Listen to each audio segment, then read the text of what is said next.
la team, c'est Médaillé. Aujourd'hui, on se retrouve à nouveau au stade Robert Barran, qui est un lieu emblématique pour moi. Tout simplement parce qu'on se retrouve sur les terrains des Gladiateurs de la Queue-en-Brie, qui est une équipe de football américain qui évolue en 2e division. Et pourquoi ce stade? Tout simplement parce que ça fait bientôt 4 ans que j'évolue ici en tant que coach des quarterbacks. Et c'est à cet effet qu'on va aujourd'hui parler des bases du football américain avec Decrypt. Allez, c'est parti!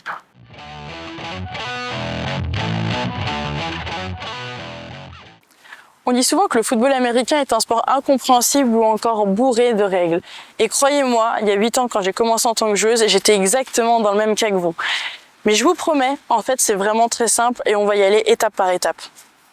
Le football américain est un sport de gain de terrain opposant 2 équipes.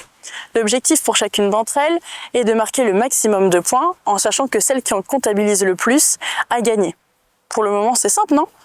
Rentrons dans les détails. Une équipe de football américain est constituée d'une special team, d'une team offense et d'une team defense.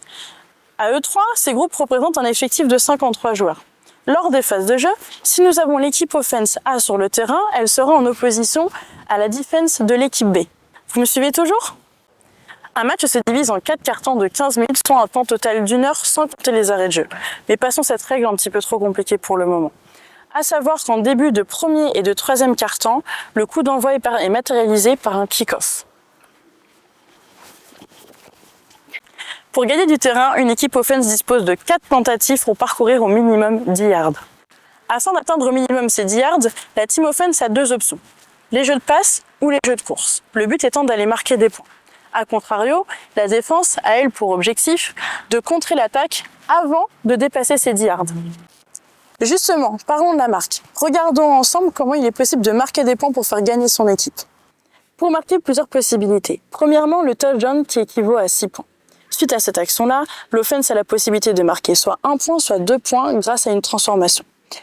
Pour gagner 1 point, il suffit de taper au pied. Pour marquer 2 points, l'offense doit remettre une tentative en jeu et alors relancer soit une passe, soit une course.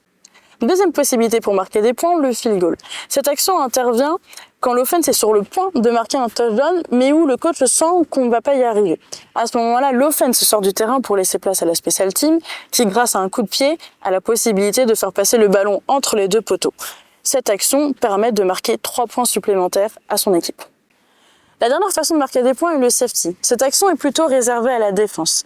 Lors des phases de jeu, quand une défense réussit à repousser son attaque vers sa propre zone d'en-but, il est possible pour les défenseurs d'aller plaquer le porteur de balle dans sa propre zone d'en-but adverse. À partir de ce moment-là, la défense a donc réussi à marquer 2 points. Nous venons de faire le tour des bases du football américain. J'espère que vous avez tout compris et on se retrouve pour un prochain épisode très prochainement.